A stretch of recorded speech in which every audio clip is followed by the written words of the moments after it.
How to turn off Google Chats on your iPhone. Hello everyone, welcome back to our channel. If you're new here, don't forget to hit that subscribe button for more helpful tutorials. Today, I'm going to show you how to turn off Google Chats on your mobile phone.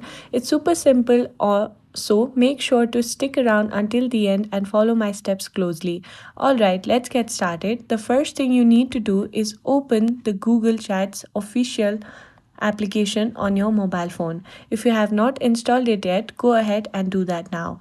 Now, simply tap on the Google Chat option here. Once you're in the app, you will be greeted by the main page where you can see all your messages.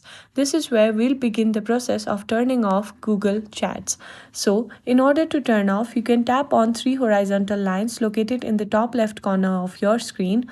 Once you're in there, you need to tap on Settings option right here. Once you have done that, you can see the chat notification is turned on. You need to simply toggle it off in order to turn off Google Chats on your mobile phone. By doing this, you will not receive any notifications from the app, and then you need to simply tap on Done. And that's it. You have successfully turned off Google Chats on your phone. If you found this video helpful, please give it a thumbs up and leave a comment below if you have any question. Don't forget to subscribe for more easy solutions. Thanks for watching and I'll see you in the next video.